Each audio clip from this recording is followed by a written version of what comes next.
Hello, everyone. Welcome back to the Aging Games podcast. I am very, very excited about today's episode. I have the beautiful Dalia Burgoin with me on this episode, and we're going to talk about the human potential, and we're going to dive into some really crazy stuff that you may not have heard of, or maybe you heard of, but you need clarification on. So, Dalia, welcome to the program. Can you tell us a little bit about yourself, who you are, what you do? Yeah, thank you. And I love the pronunciation you did of my last name. It sounds even better than how I pronounce it. Oh, It's okay. very accurate. It's so good. I'm glad I didn't butcher it. Yeah, so I'm Dalia Burgoin, and if you haven't heard of me before, I'm actually more known for teaching extraocular vision, or otherwise known as Mindsight or Blindsight, and that's the ability to see without your eyes. And I'm also known for my daughter, who it was we work with Dr. Diane Hennessy Powell of the Telepathy tape. So my daughter is a 15-year-old telepath, and she's incredibly gifted in many ways. So we're kind of involved with the telepathy tapes and things like that. And yeah, another thing that I do focus on a lot is the human potential aspect, and that we really do have the ability to do anything that our mind can think of. The only limit is our belief and our expectations and what we believe we deserve. But life has just been so exciting. I started opening up my mind site a year ago. And ever since, I immediately started training. And I've had hundreds of students since then. And the ability has just been getting everywhere. And people are starting to open more and more and quicker and quicker. And so it's been a huge blessing in my life to be a part of this. But anyway, there's a little bit of a background. I love it. And Dahlia, but for those who are new to this, like this blind sight or mind sight, as you call it, what exactly does this entail? So this is somebody with their eyes covered, so completely blind, but you can actually see. So you're seeing with your mind instead of your eyes. Is that correct? Yes, that is exactly it. You either can have your eyes completely covered, or you can have your eyes closed, or you can be completely blind. So I've had people my last seminar. So I run a seminar called Senses, and I actually run a few different seminars. But at the last seminar we did, we had three blind people, and one had no eyes at all. He had false eyes, and he lost his eyes when he was 4 years old. Wow. And the other one was someone that was born blind. And then the other one had lost his eyesight 10 years before. And within just a few days, all three of them were reading. They were able to read, they were able to see images. Some of them were able to see through objects. So one of them, the one with false eyes, he was able to see through the table. Like I could put cards under the table, and he could consistently tell me what the cards were and describe them. He would get distracted though, because he could see the whole floor. He could see that there was a ball under the floor. So he could see through the table, and he would get so distracted because it's his first time seeing, and since he was four. And he's Wow. in his mid 30s, and he's just like, oh, I see this and that. And I said, I'm so happy you're seeing all that. But let's go ahead and where I'm tapping. Tell me what you're seeing on this card. So yeah, all three of them, the one that hadn't seen since he was four, he said he kept saying the whole time, wow, I haven't seen light in 30 years. And on the first day, he was seeing light. Um, and that's how it works. It starts from darkness and even if you're blindfolded, we're mimicking blindness. You start from darkness, and then you go into seeing light. And then you start seeing the wavelengths of light, which is color. And then you start seeing definition, which is the shapes. And then you start seeing fine detail. And then once you're in the fine detail stage, you're able to read. And so yeah, it's been incredible. The people at the seminar, they're witnessing these miracles. That wasn't the only thing that happened at that seminar. Seeing the blind see, that was really helpful. So really quick, the way these seminars work is the first day we demonstrate extreme abilities. And so my daughter is demonstrating telepathy. So my daughter's telepathy, and we can get into this later, but my daughter's telepathy is very it's like she does word for word telepathy. So if I think of a sentence, she can actually spell out the entire sentence. And so we'll demonstrate this and some of the other things, and she'll answer questions for people because she can also talk to what she calls the teachers or your angels. She can talk, and she can give you information that you hadn't even asked her about, that's very pertinent to you. And so she'll do this the first day. So that already opens people's mindsets and their belief systems are crashing. And then they're seeing me and do blind sight. Now, what I try to do is I try to avoid people just seeing me do it because then they start to get this mentality that only Dalia could do it. And Mm-hmm. so I like to have alumni, former students come up and demonstrate. And so I had a former student come up and demonstrate, and he has his blindfold on and he's reading the cards. And they're just enamored and they're like, wow, wow. And then at the end, I said, for those of you who don't know, he was actually born blind. And then their belief systems really crashed. And other things we did is we had a man that could do electrokinesis. And so he was actually demonstrating being able to light a light bulb with his hands and being able to do really good at telekinesis. And so what we're doing is we're having them see that this is humanly possible first. And then once they see it, then we start training them to do it. And then by the end of the week, instead of them thinking instructors here, me here, we're all on the same level. In fact, they usually surpass us and we have to catch up with them at the end. No way. So That's that's how, great. I mean, yeah. it's mind-blowing listening to this, and I can't even imagine sitting there in person. I mean, you see videos and then you're always a little bit skeptical, but to actually sit there and to witness something like this in person would be absolutely amazing. Dalia, when did you find out that you had this ability? I understand that probably everybody has, obviously, if you're able to teach it to other people, but when did you find out that you and your daughter have this special ability? Well, I actually I've been training in a chi cultivation program where I've been building chi for since 2011. And so I've been training and I trained with a blindfold and I was able to perceive the world with all my senses except something that's like vision.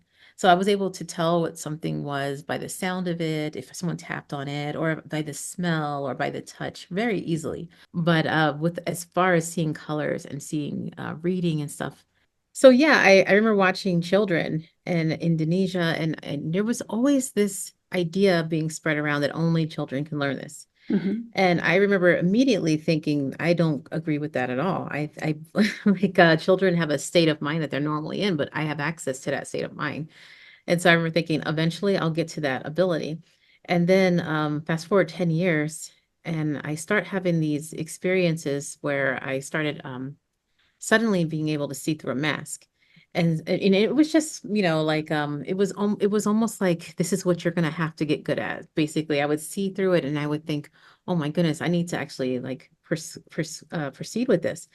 And so I practiced for 6 months wearing a mask, and all I could do was see the outlines of everything. I could easily walk around the house, but it was pitch darkness. I couldn't see any colors or shapes or anything. Well, I could see the shapes, but I couldn't read or anything. That was impossible. But what was interesting is I found this seminar in Canada. It was Rob Freeman and Wendy Gallant. And I went there and it was a very new seminar to them. They were starting to put it on. They had trained with a lot of people in how to do this and they wanted to get it out there.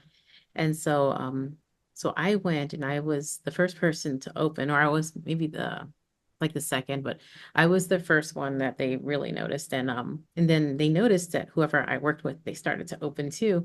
And so right afterwards, they said, "Hey, can you come and demonstrate for us at the next one?" So that's where I immediately started teaching and getting really good at it. And over time I just got better and better. But the very first time I did teach, though, there was blind people there, and that's when I realized, wow, it's just the same for blind people. And so it's been incredible seeing the blind open. And you really don't have to have you don't even have to have eyes. You could be recently blind, you could be born blind, it does not matter. You can still develop the ability. And we have a seminar coming up in Sedona in a couple of weeks, and we actually have spots for the blind. And if any blind person is unable to afford it or anything, we have scholarships because we just want them to know that they're very welcome and they're going to be cared for. The blind people at our last seminar did so well that they're going to be featured in the upcoming Superhuman 2 movie. And so the world is going to see this miracle. And so what I loved about our seminar is that people were witnessing miracles so much that it became normal. And then they started to see that there was very little that we couldn't do. We were even able, this is going to sound insane if you haven't heard this before, but we were able to teleport things. So we were able to teleport pennies from one side of the room to another consistently, 4 times in a row. And then we stopped after the fourth time. So we're really excited to do some more with that next time. And tell us a bit more about this teleportation as well, because this is fascinating. So basically, you can, with your mind, pick up this object and move it to a different location. Yeah, so what we did is we had a couple of pennies across the room. So it was my co-trainer Alex who actually decided to do this. Like he actually decided to I never even considered trying to teleport something. And so what he did was he created this pocket of uncertainty. And so he told us all to like check our pockets and make, and basically what we were going to do was teleport pennies from the cup, which was 30 feet away, into our pocket. And so he had us imagine what it was like to just get up and walk over there and pick up a penny and put it in. He had us imagine it 3 times in a row. And then and then he goes, now we're really going to do it. And so when we actually did it, he said, all right, did anyone get the penny? And on the first try, this one guy got a penny. He's this incredible guy and he got it. And he just started crying. So yeah, he just started crying. He couldn't, he's like, I got the penny. And then we tried it again on the second try. And then two people got it the second time. And then on the third time, someone got it. We also had someone that just walked in randomly, he was late to the class. They said, hey, this is what we're doing, try it. So he tries it and he immediately gets a penny in his pocket. And he goes, you guys, this is insane. He's like, you don't understand. He says, I own a coin dealership. I own a coin shop. We've been taught my entire life never to put coins in our pockets. I never have coins in my pockets. And so he was just so blown away. And Wow. so that was extremely exciting because of the implications. We've done so much other stuff up until that point, but that was the highlight for me. I mean, we saw the blind seeing, we saw telekinesis, we saw people lighting light bulbs and shocking each other. We were sticking objects on the walls. I don't know if I mentioned that part. No, you haven't. Tell us about Yeah. that. Yeah, so that's another thing we were saying, mind over matter. You can stick anything to the walls. And so at first we started with just pieces of paper and people were sticking it to the wall and they're like, cool. And they're thinking, as long as you have a reasonable explanation that makes sense to you, you can make anything work. And so they're saying, oh, it must be static electricity. And they're saying something like that. Mhm. And then I said, all right, now let's start doing coins. And so we start putting coins on the wall. And at first, everyone's taking a while, but then eventually, once you start seeing the domino effect and you start seeing everyone doing it, everyone got to the point where they could do it on the first try. And so I'm actually at that point now where I could stick a lot of things to the wall. I actually did a video last night on my Instagram because there's this meme going around, or there's this trend going around of kids that are With the putting pencil. pencil? Yeah, I've Yeah, watched so that. they are taking the pencil and they're going shh, and then they're using what looks like friction, and they're even calling it friction. As long as you have, like I said earlier, as long as you have a reasonable explanation and you believe it, then you can get anything to work. So I said, yeah, that's a good explanation, but friction is going to scratch your walls. And I've noticed in all those videos, people's walls are getting really destroyed. And so I'm like, okay, fine. So last night I decided I'm going to practice it until I get it without any friction at all. I'm just going to put it on the wall. And then I decided, you know what? I'm going to put it in the refrigerator because the wall has paint, and there's this theory going around that it's the paint mixed with the pencil. So I said, I'm going to just get rid of the wall entirely and put it on Mhm. the refrigerator. I am not going to do the friction thing. I'm just going to put it on there. And so yeah, like that I was able to do it after about 40 minutes, and then I was able to do it consistently. So what happens is at first, if you see enough people do something, or if you've done it a few times, your body or the part of you that predicts will come in and say, you know what, that's likely to happen. And so that's when you can actually do it, when you actually expect it to happen. And but as far as sticking things to the wall, I recommend it's very easy. First of all, I just want you to know it's very easy. Most people who try it do it. So I just want anyone that's watching to give it a try. Just take a penny, and I can actually show you the penny thing. Just Mhm. take a penny and Mhm. stick it to the wall. Tell it to stick. You can either just put it there immediately, or you can do what I do, like kind of hold it for a second. Do that. And tell yourself, out of 100 tries, how many times can I get this penny to stick to the wall?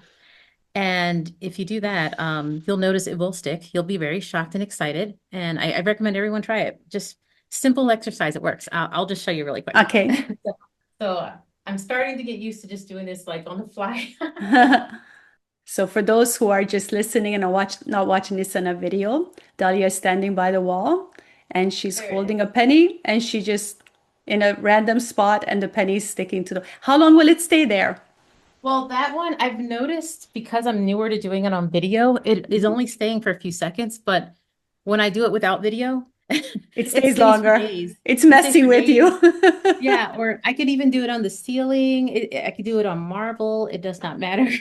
So it's is But it basically your intention that is making it stick? exactly. Exactly. It's intention. So in the beginning, I'll just say really quick, in the beginning, it is all about having a reasonable explanation that makes sense to you. Mhm. And so what we do in the seminars is we tell people to just do it. We say, do it. And they'll say, well, what's the instruction? And we'll say the instruction is to do it. And so what we Mhm. want is them to come up with their own reasonable explanations as to why it's working and figuring it out. And then we want them to share it. And then they all can see what's the fastest thing that makes sense to them. Eventually, it comes down to, you really just it's really just intention. For example, I have I talked about electrokinesis earlier, and so we Mhm. had a man who was really good at turning lights on and off with just intention, Mhm. or he would call it his chi, but I said, you know what, I'm gonna practice with a touch lamp. And so I have a video of me doing that on Instagram too. So I have a touch lamp. And I saw a master named Master Centeris. I was actually next to him. He called me up and he asked me to place my hand above it and turn it on and off. And so I try it and immediately it went on and off. It was so easy. And so I told myself maybe it was because I was next to Master Centeris. So that was my reasonable explanation. Mhm. He's emitting this energy and I was next to him, and that's why I was able to do it. So when I got home, I bought myself the lamp, the same one. I tried it and I couldn't get it to work. And Mhm. so I thought, okay, well, that explanation is going to make it so I can't do it because he has to be next to me. So I said, okay, let me think of a better explanation. And so my next explanation was, okay, the lamp was grounded. So what I'm going to do, because we were outside when we were doing it. So Mhm. I said, what I'm going to do is I'm going to put it on an earthing mat so that the lamp is Mhm. grounded. And that made perfect sense to me and super easy. I was able to do it. And then I thought, okay, well, I'm not going to have an earthing mat everywhere. So what's another explanation I can agree with? I said, okay, well, if an earthing mat worked, then I can make my body a circuit. Maybe it just needs me to be a circuit. So I touched the bottom of the lamp and I went like that. And it worked because it made sense in my head. And then I thought, you know what? I had three different explanations as to why it worked. Maybe I can just put it back on the table and stand on the carpet, ungrounded. Maybe I could just do it like that now because I've seen that it works in many ways. And after that, I was able to do it consistently. So it's like I had to do these little tricks on my brain in order Mhm. to do it. And that's how we teach everything. That's how we teach the telekinesis. That's how we teach the mindsight, the telepathy. And there's other things we teach as well. Okay, I'm back to recording, and Dahlia is putting something else on the wall. I'm not sure what she found, but Yeah, it's she's. a Pokemon coin. Let's Oh, a see. Pokemon coin. Let's see if it sticks. Okay. 1, 2, 6, 6, 6. Oh, this one's taking a second. 6, 6, 6. Let me find another spot. That spot. I didn't like that spot. Let's see. Come on. This is usually really easy. Oh, they're messing with us. Yeah. Oh, come on. Get in there.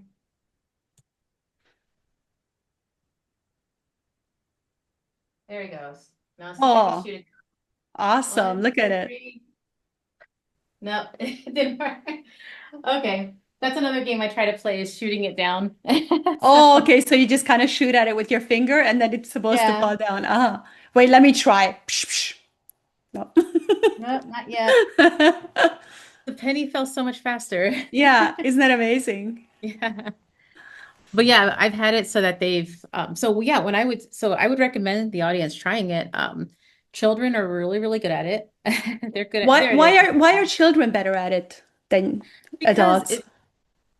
because the kid won't question it as much. If the kid just sees it done a few times, they'll just like, oh, that's something that can be done. And they'll do it. They won't question it. Don't try to figure it out. Why is it working? All of that stuff slows it down. So it's better to have the experience first and have it be a part of your reality, and then you can try to explain it. But if you Mm-hmm. try to explain it beforehand, it's you're usually going to stop yourself from doing it. But yeah, so kids, my kids have done it. Theirs have stayed on for days. My daughter, the one that's a telepath, she did it on her very first try, and they've done Legos on the wall. I've had adults do like bigger things like boxes and drill bits and books and stuff. So you really can just put anything. Master Centeris, the one that showed me the lamp thing, you can actually he actually puts like portraits on the wall, like big paintings, or he'll put cell phones on the wall. That's So what I was thinking because I've got my phone here. I'm like, I wonder if this would stick. But I mean, I need to yeah. practice. I don't want to Yeah, break and it. so I do recommend working up to it because our minds could think that's impossible, it's too heavy, but Yeah. you might think, if you create a reason why something smaller would work, you might think, so some people like to, my co-trainer Alex, he likes to, when he first began, he would blow on it and then put it on the wall and it would stick Hmm. perfectly.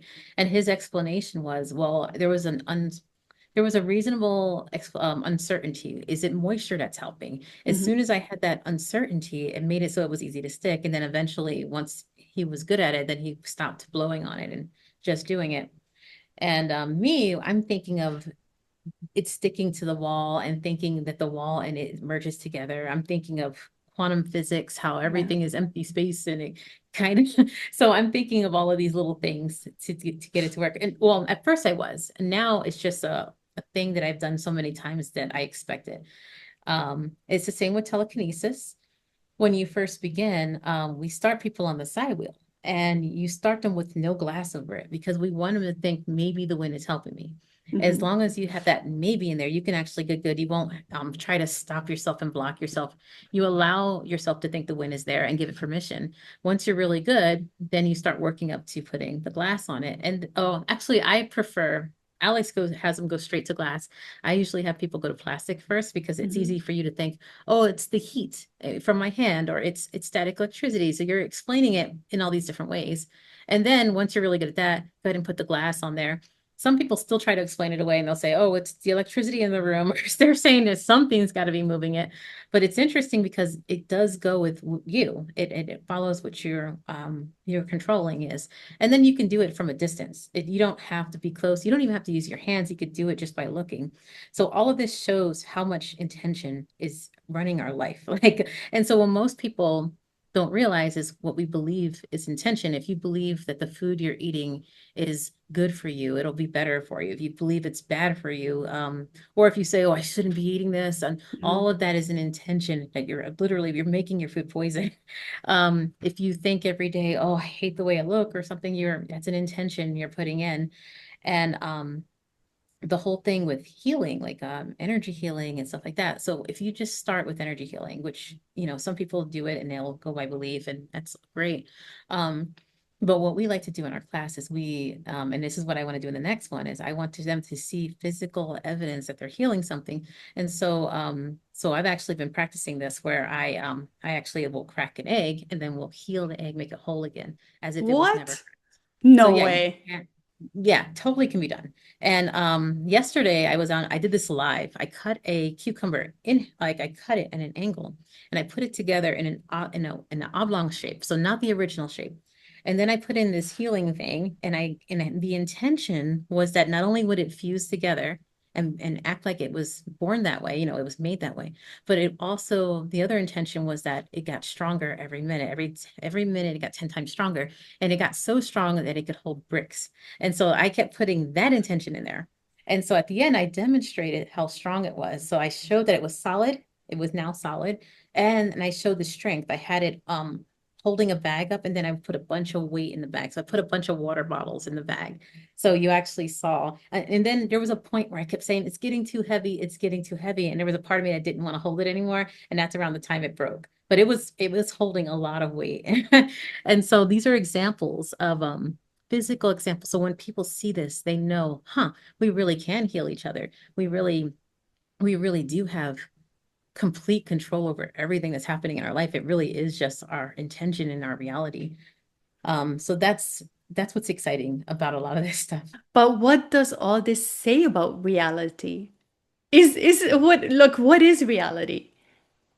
Yeah, I'm not, I can't even tell. I can't even answer that. Like my daughter, when she tells me about reality, every day she blows my mind about What the did stuff she that she tell can you? do. Well, she was very slow about it, but every day I had to integrate what she was saying. So, my daughter, you asked me how I picked up all this stuff, and Yeah. I'll answer that question as I tell you how my daughter did. So, my daughter is a non-speaking autistic, and but I always knew she was a savant. She was because she was extremely gifted at an early age. At age 2, I saw her typing really big words on my computer, and my 6-year-old can't even do that, but she was typing like 4-syllable words, like outrageous and ostentatious. And it was like a huge list of them. I remember walking in the room, and she's 2 years old. And I remember thinking, oh my gosh, we have a genius. And I told my husband, I said, we have a genius. And he goes, I don't know, Dal. I think she's delayed. And I was like, how can she be delayed? She's typing these really big words. And so I also noticed at that same age that she was doing artwork, like really amazing artwork, but she would use things around the house and she would make paper mache artwork, but nobody ever taught her how to do that. It's like she had access. She would take toothpaste and toilet paper and or toilet paper rolls, and she would just make these paper mache out of it. And then she would also sometimes take the toilet paper rolls and she would put it on the bathroom wall. And I would walk in, and at first I'd be like, what did you do to my wall? And then I would see that it was a mural. And I'd be like, oh my gosh, she's like this gifted artist. And so for years, she's always been incredibly good at art, and her art had won national contests, and her art was incredible. She's won pageants and things like that. So she was, very comfortable in the public eye. She had a lot of the similar autistic traits where it's too much sound and being in crowds was difficult at Yeah. first, but she was able to overcome it and got really good control over her body. But she still couldn't communicate. And so when she was 11, that's when I discovered spelling to communicate. A friend of mine's son had actually gone through it, and oh my goodness, the results were amazing. And so I got my daughter into it, and immediately she was able to say her first words, and they were really, really big words. They were some of them were so big I had to look at the dictionary, but she was only able to answer like 1 or 2 words at a time at first, and only through the provider, not if I held the board. So she uses a letter board to communicate most of the time. Not Uh-huh. at school, she uses an iPad, but this is how she communicates with me. Yeah. And so after about 6 months, I believe, she starts to become open. That's what we call it. And that's when she can communicate expressively and she could tell you her inner thoughts and everything. And she could do that with the provider, but not with me yet.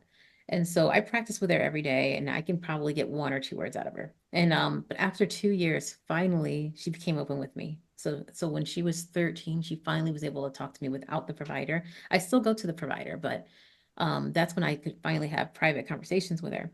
And that's when she told me everything.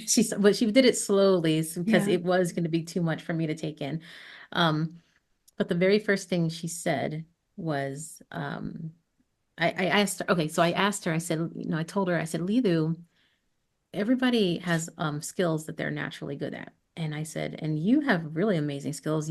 She has these other skills where she can write backwards. She could do artwork backwards. Like you give her a sentence, she could write it backwards. You put it in a mirror and it's perfect. She can hear music and she can sing it backwards. And, the melody, the words. And so I said, you have these incredible skills. And I said, is there any other skills that you have that we don't know about? And so I'm thinking she's going to say something like that. And then she says, well, I can discern spirits. And that was the first thing she said. I was like, what do you mean by that? And she said, well, I can tell them all apart, the different ones, the good ones, the bad ones. And then, but she was so early on in her spelling, the provider told me, try not to go into things that are too exciting or emotional because it could be hard for her to express it. And so I said, Lita, we're going to have to come back to this. And I said, all right, let's go back to something more generic. And Yeah. so I just but I remember having to integrate that part. I asked her a little bit more and she was telling me she knew how to handle them. Over time, she started telling me that her whole life she had mentors, and they helped her keep it together when she couldn't communicate. And she said she was going to this place all the time and learning with these mentors, and she actually had friends. And so that was a big deal for me because I thought her whole life she didn't have friends, and it made me very, very sad. And it's just hard for a kid that can't communicate and has trouble with their body to fit in. And so I was very, very sad. But then she said this whole time she had friends. She was just meeting them in this other place. And some of them she knows in real life. And so another thing she explained is ever since Sorry, she's a little Dalia. So she's communicating with the spirit world? Is oh that yes, so? yes. So So her she friends, her friends are in the spirit world. she meets them there. Some of them have a body and some of them don't. Some of them are like teachers and angels and stuff like that, but some of them are kids like her that go there. And so another thing she explained was that every day, since she was a little kid, I've always noticed when the sun was going down and we're going to sleep, she would go into a dark room and start pacing back and forth, and it looks like she's talking to someone. And I just thought she was calming herself down. I didn't know what she was doing. And so she finally explains that that's when she was going to that place. And now I know that it's important. I mean, I've always thought it was important, but now that I understand it more, whenever we travel, I always make sure she has a place to herself to kind of pace and go to that place. Yeah. um, but that was one of the things. She started telling me more and more. I remember going to a seminar and I was training and I would have conversations with people. And when I get back, she would expand on those conversations. I wasn't even thinking about them at the time. She would bring up the conversation. So there was this one, actually, this is I'll just say it. Hopefully he's okay with me saying this, but it's my co-trainer, Alex. Mhm. We were talking, this is when we first met in January of this year, and we were both at a seminar. He was facilitating the hypnosis and the NLP, and I was doing the mindsight part of this seminar. And this is when we first met, and I am talking to him and I'm telling him about Lidu. And he says, what did she say about telepathy? I want to learn how to do telepathy. And she said, and I told him, well, she says anyone with angels can do telepathy, and we're all telepathic. So she never calls herself a telepath because we're all telepathic. The ones people that have angels, she says a really small percentage of people, like less than 1% probably, don't have angels. And they're the ones that are not telepathic. And so he says, well, I must not have angels. And I said, why would you say? He goes, because I have zero telepathic ability. And I said, I think my daughter would disagree. Mhm. And so that was the first day of the seminar. I forget the conversation even happened. And so I go home and then I said, do you, she's blowing me away about the stuff that she knew about the seminar. And so I said to her, do you have a message for anyone there? And she goes, yes. And she goes, Alex, she spells his name out and she goes, I deem you a telepath. And No then, way. and I'm like, I forgot about that conversation. And then she goes, and if you think otherwise, ask him to show you in a way that you can understand. And I remember telling him, and then so I told him, I messaged him, I said, oh my gosh, what my daughter just said. I'm like, I forgot about the conversation. I wasn't thinking about it. And she just said this on her own. And he goes, I forgot about that conversation too. And so she did that a lot. And I said, Lilu, how are you doing this? I said, how did you know what was going on over there? I had another friend, his name was Alec. And Alex Zach? no, not that one, No, but no, I do okay. know him too, though. I do Yeah. know him. He's awesome. He's But awesome. yeah, so this friend of mine, I told him how like they really loved Sonic the Hedgehog characters and stuff. And so before he got on his flight, I was in the car with him and I helped him to get to the airport. And before he got on his flight, he said, "Look at this." And he pulls up his like pants and I see that he's wearing Sonic socks. And I said, "Oh, I'm gonna tell Lidu about that." And so I get home, I said, "Hey, my one of my friends showed me something before he got on his flight. What was his name?" And I was recording so he could see. And I said, what was his name and what was he wearing? And she goes, well, it was Alec and he was wearing Sonic socks. And I was like, yes. And he goes, but he also had knuckle socks, red ones. And I said, I didn't see any red knuckle socks. So I told him, he goes, yes, I most definitely had those. And he goes, they were in my suitcase and I didn't show them to you. And I said, okay, Lidu, how are you doing this? And she said that she teleports herself there. So Lidu, she considers herself whoever's talking to me, that's who Lidu is. And she considers herself separate from her body. She has referred to her body before as the creature. And so all of our bodies are things that have a mind of its own, but we're so interconnected with it. We think it's us much of the time, but she is actually very separated from her body. She's mostly out of it. And so she actually has a hard time controlling it. And but she doesn't have any idea that like it's her. She knows that it's separate from her. And So because she's out of it, she actually has access to these other realms. She can see entities or beings without bodies, people who haven't been born yet, or people who have passed on. She can see extraterrestrials. She can see angels. She's told me so much about how angels work and the teachers. And at the same time, she has these incredible abilities. She has access to my memories that I barely remember. She can give me details I forgot about. She has access to all of these incredible things, but she never elevates herself. She thinks that we're all just as incredible. And she actually thinks what we can do is pretty remarkable, how we are grounded in our body. That's miraculous to her. The fact that we have a sense of time, that's miraculous to her. She knows that like time is so difficult for her. It's impossible nearly for her to manage it. So she always relies on me and she always asks me, like, Mom, make sure you tell me because I'm not going to know if it's 5 hours or 5 minutes, you know? Yeah. And so she thinks that's incredible that we have a sense of time, that we can stay grounded, that we can be around so much stimulation and not get overstimulated. So there's a lot of things we can do that is pretty incredible to her. Yeah. Have you met other autistic children with similar abilities? Do you think a lot of Oh, them, this is what's happening to them? most That, definitely. Yeah, I've actually they a lot of people think you have to be connected to someone to read their mind and you don't. Um, Now they're very respectful, like the ones I've met at least. I've never met one that wasn't respectful. So if they have an inkling, if they know that you don't want your mind read, because even if there's one part of your mind you don't want read because you're Mhm. scared of something being caught or something, they won't do it. Um, Either they won't do it or they won't say anything about it if they do see something. But Yeah. my daughter actually won't read your mind if she knows that you don't want her to. You have to actually open up and say, hey, I want you to. And so when I go with these kids, I have my mind totally open. They can see anything. There's nothing I'm hiding. Yeah. And so they do read my mind like on the first try, like the very first time. And some of them are even better than Lidu. They're not out there, but because they're so good at spelling to communicate, some of them are really good at verbally speaking. And Mhm. so sometimes they can just say it verbally, you know, and my daughter sometimes can do it, but she's not at that level yet because she mostly spells, but she's getting there. She's actually been able to demonstrate that a couple of times. I had a call recently when someone said, hey, can you tell me, this was a private call, but they said, can you tell me something about myself that I need to know?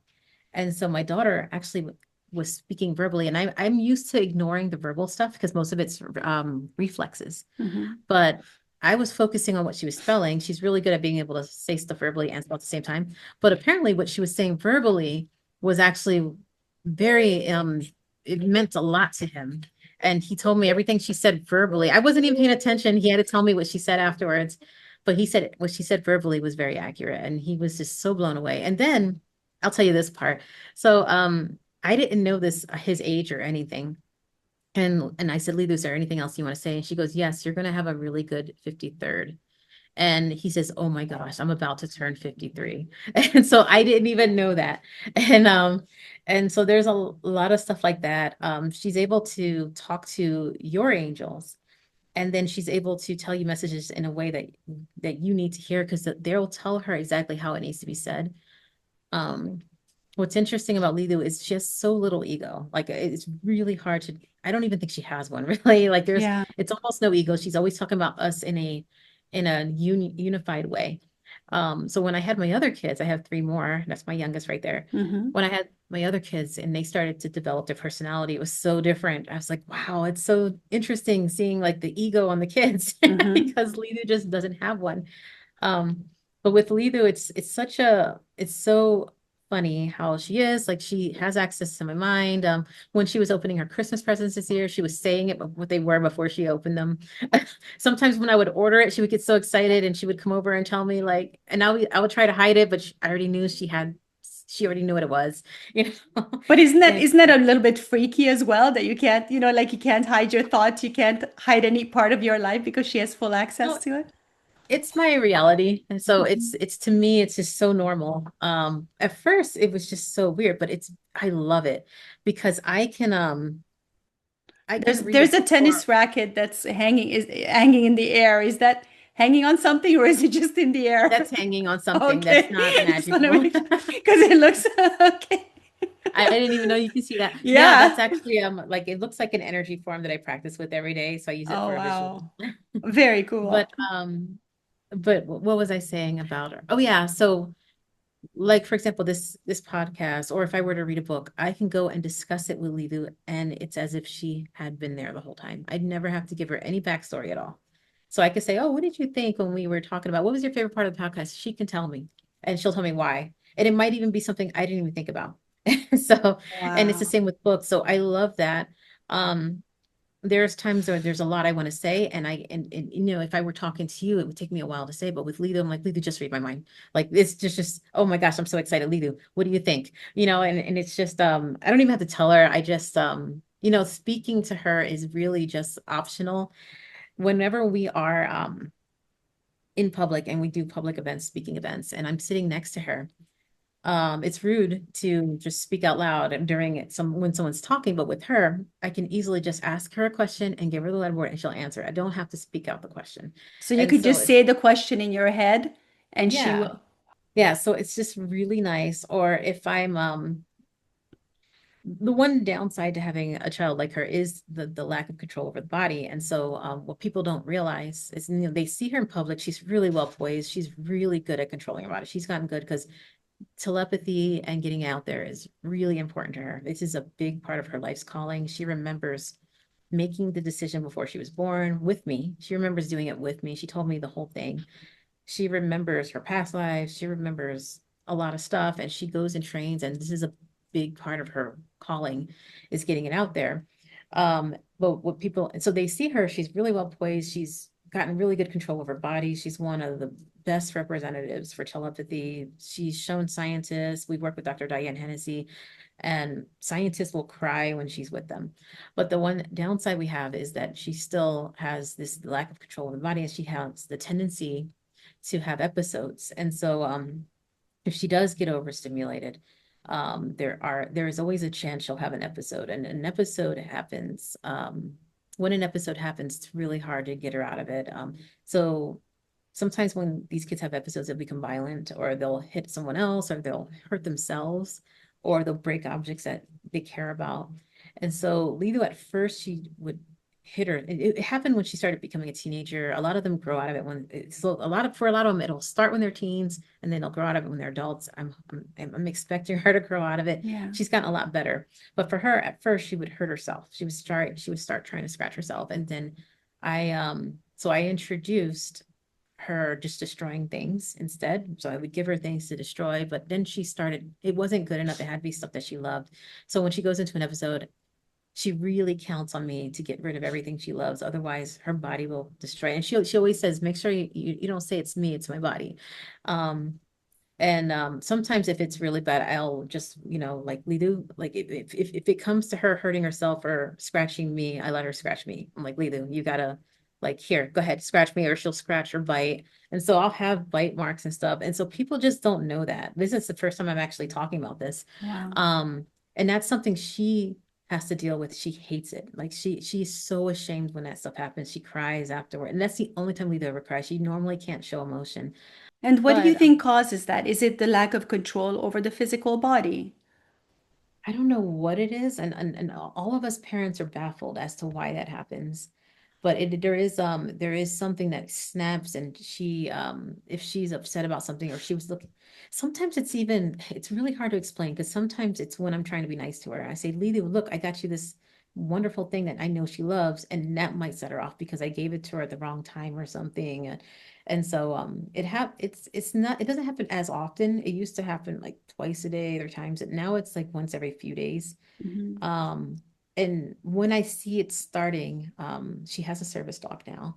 Mhm. And the whole way that happened was miraculous too. But she has a service dog, and as soon as I see it starting, I immediately have him do his work, which is, well, he does pressure. So he'll get on top of her and he'll apply pressure, and she immediately, well, not immediately, but she will stop doing whatever she's doing. And after about 20 minutes or so, she'll be calm. So he's applying pressure at the same time she's doing this tactile thing on him. And so that's one way she calms down. Another way is when they walk, he helps her to ground when she walks. She'll sit at if she's ever at a dinner or anything, he's under the table and she's feeling him on her legs. And so, one way that they are grounded with their body is to feel the body sensations, because most of them don't feel the body sensations. Most of them are so out of the body that they don't feel the body. And Yeah. so for Lilu to even talk to me, she's always asking me to like tickle her and stuff. But she's beyond that now. And if we never demonstrate it, I don't touch her because people are skeptical and they're like, why is she touching her? She's somehow giving her the information. And Hmm. so Yeah. but but so that's one way reason she does that, so she can be in the body and she can Yeah. explain it a little better. But to ground, yes, she just needs to have she'll do something so that she has bodily sensation. So she'll ask me to tickle her, or she'll sit next to a fire, or maybe a weighted blanket. But really, Dylan, that's her dog's name, he's really the one that kind of helps with all of that. And so yeah, so now yeah, it's been really helpful having him. Before him, I was like, I really have no idea what to do. It's like the best thing I could do is put her in a safe place and Yeah. get rid of all of her things that she cares about, because it's just kind of hard to control it. But yeah, it's that's one of the hard things is the control aspect. I can imagine. Her Yeah, and people, when people just love her. Like when she's around, the energy shifts. She actually does help train at the seminar. So I give her about an hour and Hmm. she'll answer questions, and people are crying and they're blown away. And every time she comes, that's what happens. The energy just gets lifted. And then I want to get her out of there because I don't want her to get overstimulated and Yeah. to have a risk of her going into an episode in front of people. That's happened before, like at the side games and stuff.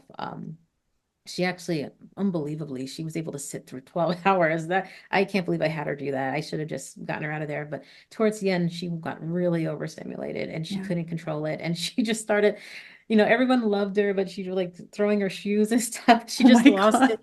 And I'm like, I got to get her to the hotel. But every time we speak, every time we're on stage and we demonstrate and I get down, the first thing I'm thinking is get Lilu to the room. I don't want people, but immediately people, they're so inspired and they're so enamored and in love and they're excited. They always come up to us. And so my thing is, how do I get Lilu to the room?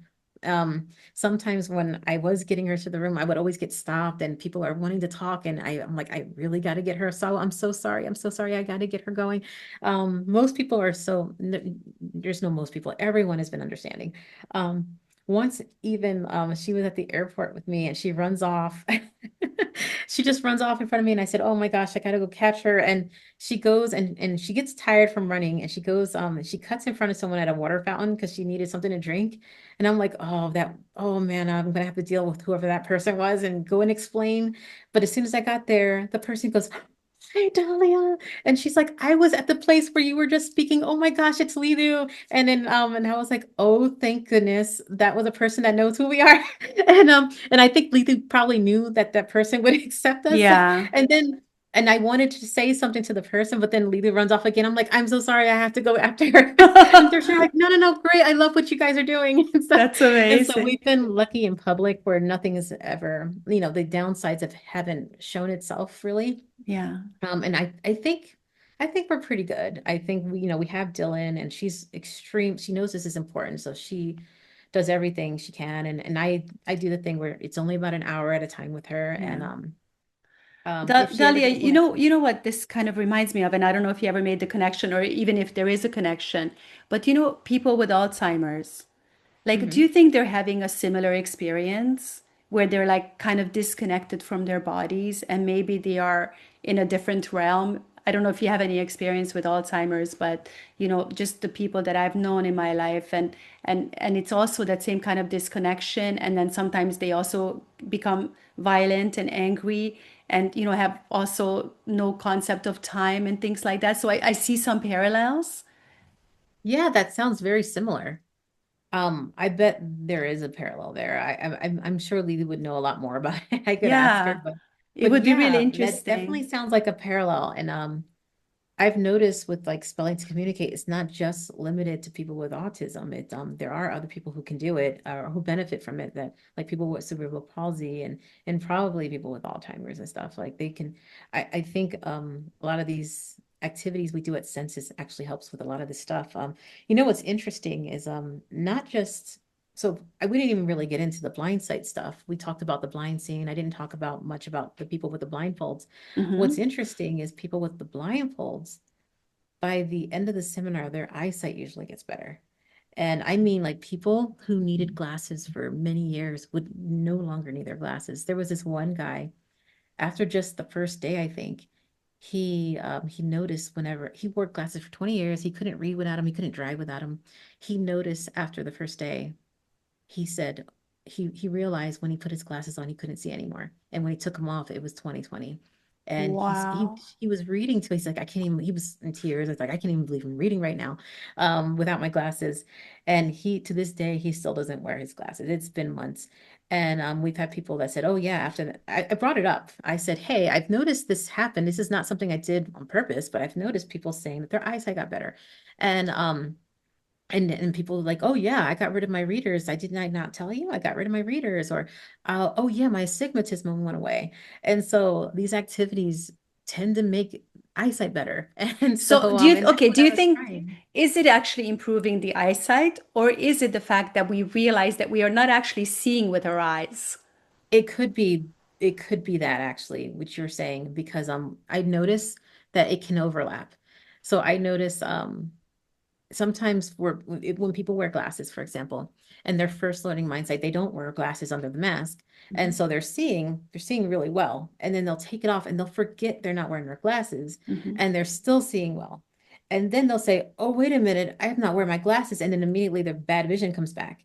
And so like I noticed there is an overlap. So it could have been that the mind sight is overlapping, because you really don't need a blindfold to activate your mind sight. It's just a way that I do it that's quicker like that. And Mm-hmm. it's a quick way to, it's easier for you to believe it if your eyes are covered, Yeah. that you're Yeah. seeing with your eyes.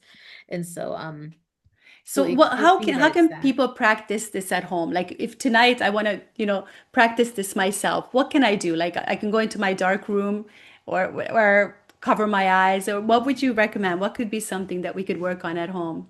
Yeah, what I like is the I like starting off with a mindful mask. So any mask that allows you to open your eyes underneath. Mm-hmm. Mine has a bunch of duct tape on it and stuff because I Mm-hmm. trained that way. But this mask, even without the duct tape, it is a blackout mask. It's a full blackout mask. No light can get in. But once your mind sight starts opening, it appears as if light is getting in. And it's really the light, it's an internal light. I've had Mm-hmm. my brain mapped, and I've had photosensors on my eyes, and they've shown that there's no light getting in, and they've shown that the part of my brain that is doing vision is actually activated, but it's coming from internal. They said it looks like you're getting an internal vision. When they do it, my alpha state goes extremely high. And the part of me that has vision is high, but it doesn't look like anything from the external is happening. And so it's really interesting when you look at the brain maps. They've done brain map on this one guy, that one of my students who has no eyes at all. And what's interesting with him is that his alpha actually went down and his went into a delta and theta state, but he also is the most advanced. He's the one that can see through things. He can see if I put a solid object in front of a shape, he can see what the shape is. So with him, it's like he's going into a deeper state than I've been going in. And so yeah, the way they found out the brain waves and everything is they tested us normal. So they tested me reading and looking around and stuff with my regular eyes, and then they saw that I was in a gamma beta state, and then they had me put on a blindfold and do the same thing, and that's when I went into a heavy alpha state, and I was doing the same thing, and so it's really interesting. So some people go into alpha theta. With me, it was mostly alpha. That's absolutely fascinating. I would really love to come to one of your seminars and see this in person because it's mind-blowing. Dalia, tell us in closing a little bit about the seminars that you have coming up. I know you have one in Sedona and also one in Portugal, right? I'm not sure if this episode will be out before. When is this one in Sedona? Sedona's from February 1st to the 7th. Okay, it probably won't be out before that, sadly, but there will be others this year. You have one in Yes. Portugal, right? Tell us about Yeah, Portugal. well, we're actually going to have one in March, Okay. and that's going to be in Salt Lake City, Utah, and that's going to be with Ubiquity University. So Hmm. Jim Garrison, if you know, they did the State of the World Forum, and so that's going to be there, and then we also have one in North Carolina coming up in the summertime, And there's talks of us doing one in Australia, and then of course we're Wow. planning one in Portugal in the fall. The one in Portugal is going to be a smaller one, and that's going to be mostly for people who want to do an intensive and they want to teach this. And so that's what the Portugal Mhm. one's going to be. And but yeah, super exciting. The one in February, we're also going to include if you know who Alan Steinfeld is, he's going to be there, and so we're going to include a little bit of remote viewing, and um, and we're going to include some C5 events since that's his specialty. And yeah, it's super exciting. So all of those things that I was saying, like healing of the egg and putting things on the wall and all of that is in between the main things that you learn. And so the main things we focus on is telekinesis in the morning, then we do blind sight in the middle of the day, and then we do telepathy in the evening. And my daughter usually will write out a lesson for the telepathy the night before. That's when, she's just with me. She's not under pressure to spell really fast. And she'll write out a lesson plan, and then I will read the lesson plan to them the next day. And then she'll answer any question that she might do a demonstration um, within that hour that she's there. People, usually when she's around, they just don't, they don't even want her to leave. Like they're just like, I don't care about anything else. Lidu, just keep talking, you know? That's Um, amazing. yeah, I also do seminars with Dr. Edith Ubuntu Chan. So, Mhm. if you know her, she actually she's always specialized in training children to do incredible abilities, and so she and I have joined together, and we do adult seminars together, and those are 3-day ones. And so we're going to have some in the beginning of March, and together she's incredible. She's got such an amazing energy, and it's very feminine, like the Mhm. energy and presence, and we actually has amazing children too. Her children remember being before they were born, and a lot of incredible things about her children. So her children and her son, I should say, mostly, and my daughter, they will have a little section where they're teaching the class, and the class is just again enamored, and they don't want it to end. And we always have to say, sorry, we got to get back to the blind side stuff, you know. And then I do have an online course as well. That one's already started up, and so that one's just for people who can't make the seminars or anything. It's Mhm. mostly about blind sight though. Mhm. I prefer in person. Mhm. I always prefer in person because there's a magic in the in-person group, and I can trick your brain a little bit more. But Mhm. but online it also will give results as well. And so yeah, those are a few different things that I've been offering. I'm going to be at a few events like the Conscious Life Expo and the Psy Games and um, Ascension in Sedona, the Ascension Retreat. So there's a few things coming up where I'll You're going to have be a busy workshops. bee this year. Yeah, so I'll Cool. be doing workshops for and then people can just come and learn Mindsight there. So yeah, there's a lot of little Sounds things. amazing. And if people wanted to follow you, reach out to you, where can they learn more information about you? Yeah, so on Instagram, I'm at Dalia_Burgoin. And my website is daliaburgoin.com. And for the census seminars, the ones where we do all that mind over matter, that's extra-ordinaries.com. So a few different places you can follow. Fantastic. I'll make sure to link everything below. Dalia, thank you so much for being here. This is why I do this podcast to meet people like you. You are absolutely amazing. Oh, thank you so much. Thank you And very thank you for much. being so patient with my baby jumping Oh, no, around it and was laughing. perfect. It was absolutely perfect. Thank you, everyone, for watching this episode, and we'll see you guys in the next one.